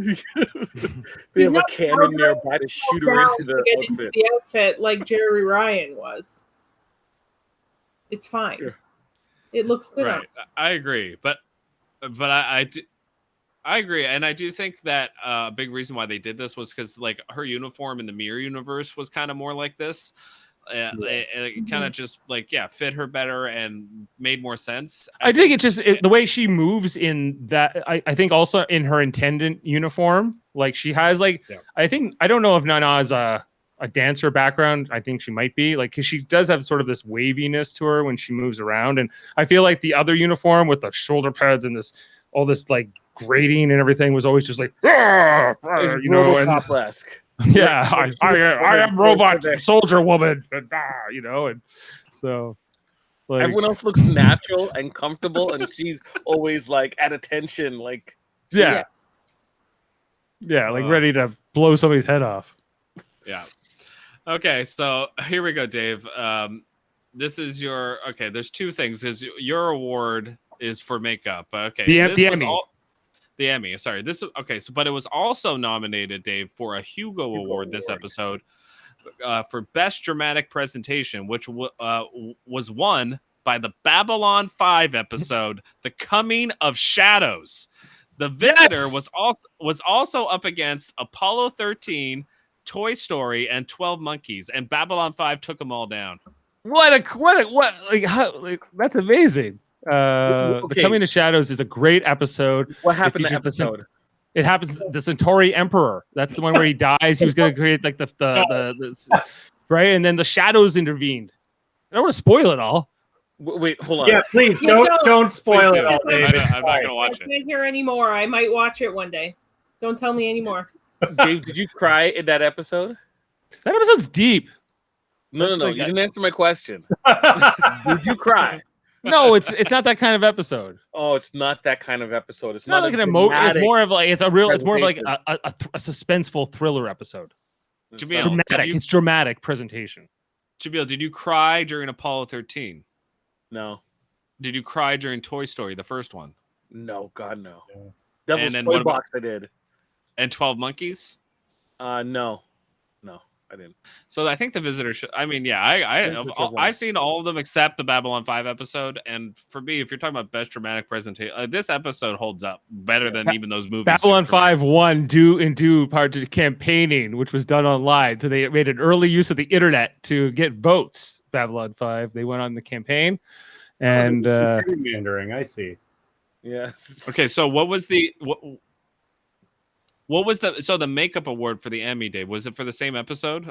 Was it for the Coming to Shadows, or was it for a different episode? No. So a Voyager, Star Trek Voyager won the Emmy for makeup for an episode called Threshold, where Tom Paris got turned into a space salamander with Janeway and had the babies after they went to Warp 10. That's right. That beat the makeup in this episode, and I think this is actually. Is Dave talking? Can you not hear me? Yeah. I can't hear Dave. I can hear him. I can hear him. I can't. Jaemeel? Oh yeah, Jaemeel. I can't hear Dave. No. Can you hear me now? Right now? Yeah, I hear everyone else except him. Okay, I'll refresh. 1 sec. Yeah, Dave. Sometimes just I don't know what's going on with his internet, but yeah. I think sometimes my computer automatically booted his voice once he started talking about Babylon 5. Yeah, that's definitely a theory. So I went and looked up because I was blown away by the performances in this. So I looked in both Golden Globes and Emmy nominations for this for this eligibility period, and for Best Supporting Actor, no nomination obviously, but Ray Walston for Picket Fences won. Hector Alonzondo, James McDaniel, Stanley Tucci, and Noel Wiley were both nominated. All nominated for Best Supporting Actor. Yeah. Outstanding Guest Actor in a Drama, which is where Tony Todd would have been nominated. Yes, where he wasn't nominated. He was not nominated. Who was nominated? Peter Boyle in X-Files, Danny Glover in Fallen Angels, and then 3 people for Chicago Hope, which is Michael Chicago Hope, that trash. Richard Pryor and Rip Torn were all nominated. Pryor was on it. Rip Torn. Rip Torn got nominated Chicago for Hope. Chicago Hope. What the hell? So, looking in the Golden Globes is a little bit different. They have a Best Supporting Actor, but they combine it in series, miniseries, and TV films. So once again, no nomination for Tony Todd. Unbelievable. But who was nominated? Henry Thomas for indictment of the Martin trial. You know, that classic that everyone remembers. Tom Hulishi for the Heidi Chronicles. Remember that? Sam Elliott and his mustache for Buffalo Girls. David Hyde Pierce for Frasier, because Frasier always gets nominated for something. And Donald Sutherland won for Citizen X. All memorable performances that everyone can go back to and watch year after year. So 1995 was a hell of a year for TV. So yeah, I was surprised. Even writing, and even getting a writing nomination. But unbelievable. So like, okay, but we're only 3 episodes into season 4 here. Like we're doing the pilot. We're talking about some big things here. The Blackboard, ER, The Healers, and the winner is I don't know. I don't watch enough X-Files because X-Files won. I only watch X-Files episode that feature the lone gunman because those are the most interesting people in that universe. Is Clyde Buckman's Final Repose. Everyone remember that classic episode that won Best Writing in that year in 1996. Even though this episode aired in 1995, this would have been part of the 96 award circuit. Right. Can you hear me? Technically, the only we all can, but Jaemeel. Dave, you still can you hear me, Jaemeel? I'll refresh. I can't hear him. I'm going to refresh. Well, why just me? I don't know. It's so weird. It's your program. It's not my. It's not my program. Something with the Babylon 5 thing. This has happened before, Dave. This happened. How do we get your weekend. computers to do this when he talks about Babylon? I don't know. I think like it's the NSA comes in and Can you hear me, Jaemeel? We're not allowed. I can hear you now. We're not allowed to talk about Babylon 5. Yeah, don't. It's We can't banned. forget. It's banned. It's he who should not be named. Okay. Yeah. So where were we? Tony Todd plays the adult Jake Sisko, but Aaron Eisenberg plays Nog at all ages, looking basically the same, suggesting that Ferengis are a lot more slowly than humans. They never really make that clear, I guess, but how long? Well, it they takes them kind of to age. allude to it that like Quark is at least in his 50s, right? But doesn't look that old. Look at the Nagus. The How old is Nagus. The Nagus, like, how old's the Nagus supposed to be? It's not really. It's not super spelled out. Yeah. Okay. At the 50th anniversary Star Trek convention in Las Vegas in August of 2016, fans voted this the sixth best episode, I can't talk, of the Star Trek franchise. We'll see if it holds up in our. What were the previous Six. ones? I'll have to go look at that list. Can we Yeah, guess? I'll look that up. Dave, look that up if you can. What am I looking 50th at? anniversary best Star Trek episodes. 50th anniversary Star Trek convention best episodes. See what the 5 better ones were. I wonder how many of them are Deep Space Nine episodes. Okay. Many fans of Deep Space Nine have also counted this among their favorite episodes. In the 1996 issue of TV Guide, it was voted the best Star Trek show ever. TV Guide called this result a shocker, surprised that, quote, the least popular incarnation of Star Trek has produced the most popular episode. Wait till 2020. Yeah. Wow. It's on the list, Jeff. It's number 13 on the list from the 50th anniversary. Oh, No, it's a this- 5th here, so I guess I was wrong. The 6th. Sorry, 6th. But that was the fan vote. Maybe that's the difference. Not maybe that has to do with critics and stuff as well. Okay. So wait, Illustrated the animated go series ahead. was considered better than Deep Space Nine, or more popular. Jeez. The animated, yeah, more popular. The least popular incarnation of Star Trek, they said, because There was only 2 Deep Space Nine or 3. So there were 3 Deep Space Nine episodes in the top 10 from the fans. The Visitors number 6. You're right. The Magnificent guess it? Ferengi. Huh?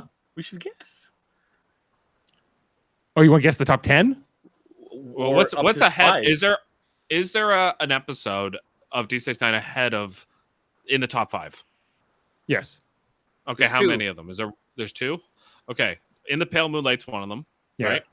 Yes. What's the other one? That's The the real question. Magnificent. The Magnificent Ferengi, but it's actually in 10th place in the fan vote. So there's another one that's ahead of it, right? The Way of the Visitors number Warrior. 6. Sorry. The way is the Way of the Warrior the other one? No, Warrior's not on the list. Then you also have like the Inner Light from Next Generation. You have Amok Time original series, Yesterday's Enterprise from Next Generation, Chain of Command, which is the Jellicoe storyline from Next Gen, Balance of Terror. Really? I don't know. I don't. And the Enterprise in A Mirror Darkly is also on the list.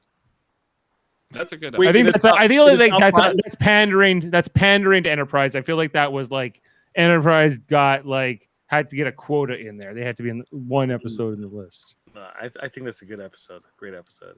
It is, but is it top 10 of all Star Trek? I don't No. know. No. Where's Move Along Home? It's somewhere on the list. It's Probably, number yeah. 1 in my heart, Jaemeel. Yes. And Heart. It's only a game. That's how I lose a football game. I'm gonna be at the 1 yard line. Kevin's gonna say it, and I'm just gonna go like this, and I get knocked down. Okay, sorry, Jeff. Continue, please. Oh no. What we haven't figured. What was the other episode?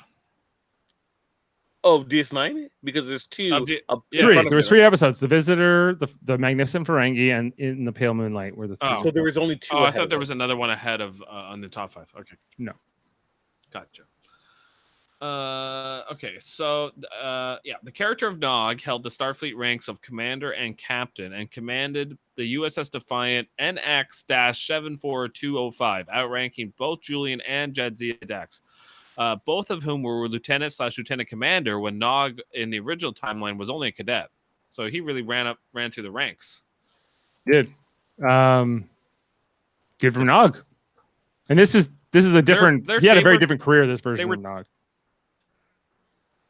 They wear teal uniforms. It's harder to get promoted when you're wearing the teal uniform. Well, it's blue. Well, and he was on a command. It's technically called Jungle Green. Right. This takes place in 2372, 2373, 2389, 2408, 2422, and finally in 2450.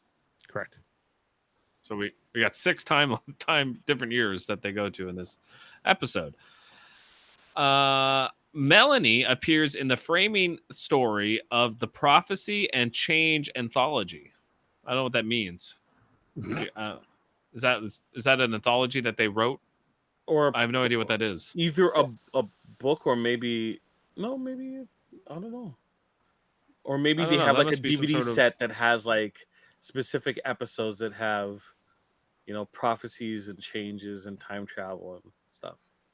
Because they used to do those. Yeah. Yeah, maybe that's what it is. It's the only time she'll ever be mentioned again in Star Trek. Okay. 47 reference, Dave. We have a 47 reference. Oh, goody. What's this double? It's a double 47 reference this time. Ooh. So Jake's pad, when he's working on the temporal mechanics thing or whatever, displays 4747. Ooh, no one's reading that. Corner. No one was reading that. Come on. Double 47 reference. Boom. How could you say that when we just got off watching Loki and like people are reading screens off in the far corner and speculating off of that? Come on. New rock stars literally makes a living just like pausing and looking for 47 references, Dave. Star Trek started it all. Freaking 47. It's not even a good number. It is if you know how numbers work. Yeah, it's not the fun facts fault, okay? All right. Karena appears again as Jake's wife in the novels Worlds of Star Trek Deep Space Nine, Volume 3, and Rough Beasts of Empire, Raise the Dawn, and The Good Men That Do. Ooh. So if you want to learn more about Karena, read those books. Renee Echeverria did an uncredited rewrite of this episode. So I guess he didn't like exactly. Maybe Michael Taylor was too much of a rookie, and he needed to. I gotta show him. I gotta polish this up. There was too much crying. You got to put in some storylines about the Klingons. That's right. The front cover of the CIC releases changes slightly from this volume on. The station now appears tilted around the character portrait. Okay. I didn't know that. What's your reference? I don't know what a CIC is, but Commander in Chief? I don't know why. It's not a very fun fact. Either in the alternate... No. Either in this alternate future, the Takarians of the Delta Quadrant have progressed far beyond a pre-Bronze Age level culture, enough so as to develop interstellar spaceflight and thus ship Takarian mead to the Alpha Quadrant, or the script writers misspelled the word. I think that's actually a fun fact for the next episode, and this is not supposed to be here. Because in the next episode, we have the whole storyline with the Takarian crystals, and Worf is very upset with Odo that he is not arresting Quark immediately. But so I think that's next week. Okay. In the alternate future set in the 2390s, the Dominion War apparently never took place. Nog states, quote, "I think the Klingons were happy to have us test the waters in the Gamma Quadrant after all these years, find out how the Dominion would react to ships coming through." End quote. This would indicate that the sentiment of the Romulans that Benjamin Sisko started the war with the Dominion, reference to the Pale Moonlight, is true. So again, another connection to in the Pale Moonlight. It's a fake. It's a fake. In the opening scenes, as Jake administers first aid to Melanie, a model of Deep Space Nine can be seen on a shelf behind her. I didn't notice this, but it was it's a fun fact nonetheless. Yeah, I liked when he was giving her that dermal regenerator. I bet you were. Yeah, and he was like, "There, There. Good as new. Good Yeah, as new. Good as new. Yeah, he was giving it to her. Okay, and then finally, our final fun Give fact. us a second chance. And finally, while Andrew Robinson didn't play Garrick during this episode, his daughter Rachel Robinson played a major role as Melanie, the aspiring writer who visits the elder Jake. Andrew Robinson went on to direct many Deep Space Nine episodes, including Looking for Parmok in All the Wrong Places. Andrew Well, that's and a little Rachel graphic for children. Right. Yeah. And Andrew and Rachel also crossed paths a few years later when she played Chloe on the episode Judging Amy, The Long Run, which Andrew Robinson also directed. So there is another crossover. One other fact you missed. Are you done with your facts? Yeah, I'm done. What do you got? Backlist. What do you come in? Ooh, I'm surprised you didn't get this one. She was actually in the running. Our muse, our guest, to play Ezri. I did not know that. She was. Oh wow. Corona didn't was wanna- good. Was a contender for Ezri? Not Corna. No. Melanie, Melanie. the visitor. Yes. Oh, they were gonna like cast her as Ezri later. That would. Why not? Is it really like isn't that the one who visited old Jake Sisko in the alternate 2350? Oh no, the world is collapsing. I no longer believe. They're going to You know what? actor Because someone like Dave worked kidding on. me? Someone tell Jeffrey Combs that's not allowed. Name 5 Star Trek actors: Jeffrey Combs, Jeffrey Combs, Jeffrey Combs, Jeffrey Combs. He's Jeffrey Combs. literally and Tony Todd for that matter. characters in the same episode. That's the least believable, like the least thing to worry break about. I actually Yeah, have that's one further for fun fact. We can do it next week, but I kind of want to do it here. This episode was actually filmed after next week's episode, Hippocratic Oath. So I don't know exactly why that they chose to Probably had to switch do with the them. directors because Rene Auberjonois directs the next one. And so what does that have to do with it? But he's not even in this episode. So usually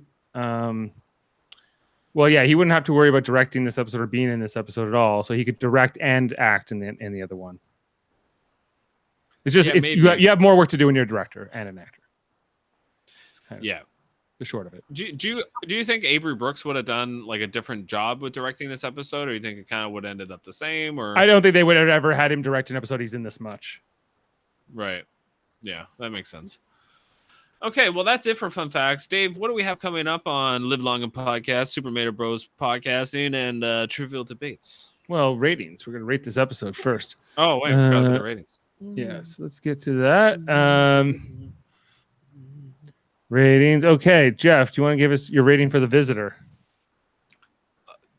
10. Wow. I'm going 9.5. 9.7. 9.5. 10. 10. That's 3. Okay, so this gets a 9.7. So far, season 4's average is better than the other seasons. Good observation. Season 4 is going to kill it. That way too. It's season 4 is already off to a fantastic. And a Jake one. So yeah, the next one we got coming up is Hippocratic Oath, which was directed by Rene Auberjonois, and it was going to feature Bashir and O'Brien quite a bit, if memory serves, a Jem Hadar story. Yeah, so that's that. So yeah, so season 4 doing very well on for Deep Space Nine at 9ish. Wow, we're almost going to 11 o'clock, aren't we? This has been a longer one. So yeah, it's been on Deep Space Nine. Or what am I talking about? Live Long and Podcast. We do all kinds of podcasts here on Live Long and Podcast. On Monday nights, we talk about Star Trek: The Original Series. Last night, we were talking about the Squire of Gothos. Next week, we're talking about Spock's brain. We're all over the place. If you want to hear about our takes on the original series, been watching all those not in order. We have only 11 left. And that podcast will eventually be replaced by Star Trek Enterprise, which Jody is very excited for. So, and then, of course, here on Tuesday nights, we have Deep Space Nine at 9ish. And then coming up, starting this Thursday At 7 o'clock, we're going to be talking about Star Trek Lower Decks season 2, the first episode coming out. This one, we're going to be talking about that with Jaemeel, Jeff, and I, and Davin Skellhorn. Right before we're also going to be transitioning into our Super Mater Brothers podcasting, which is also going to be doing Big Brother that night afterwards. So that's why we're doing that one at 7 o'clock and talking about that release. And also check out Star Trek Radio Theater, which we do when we can.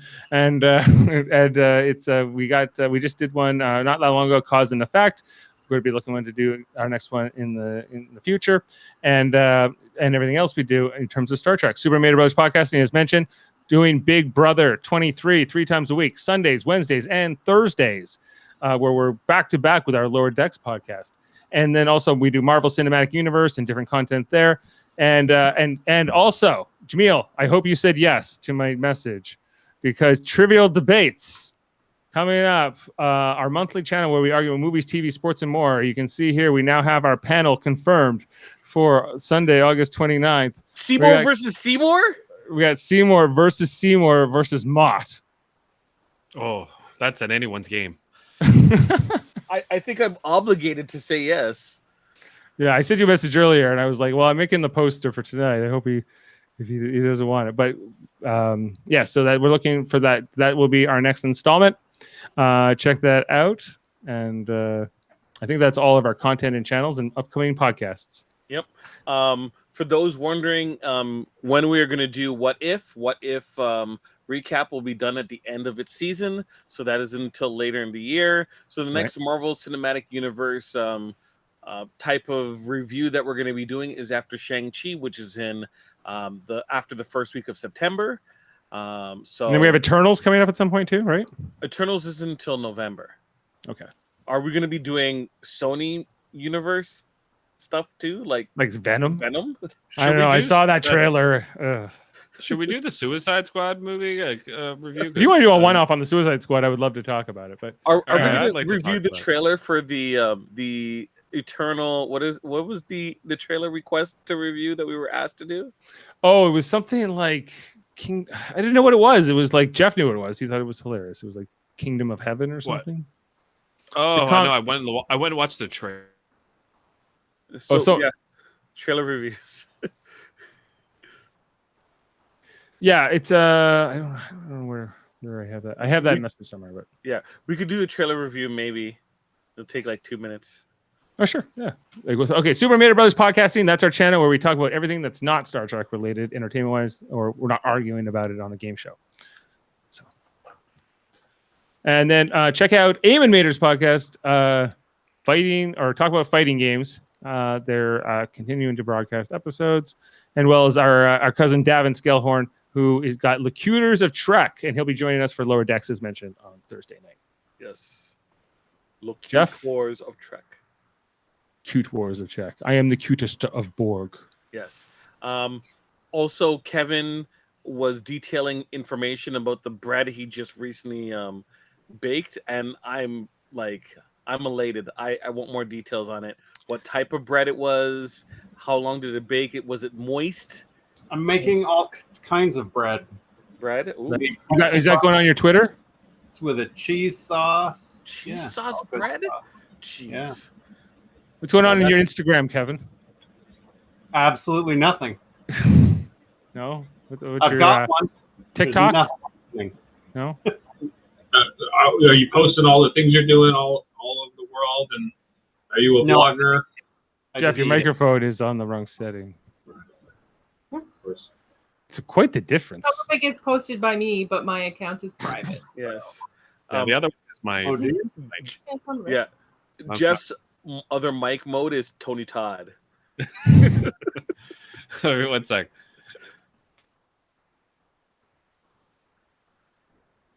Be my victim. It's life. If you don't open your eyes, you're going to miss it. Perfect. The Lady of Heaven trailer, yeah, it's the untold story of Lady Fatima, and you have to watch the trailer to just Do you feel like we should honor our fan community and oblige this request for us to review this trailer? It's a dangerous thing. Let me tell you, right? Like it's slippery slope. Where does it end? Slope. Where does it end?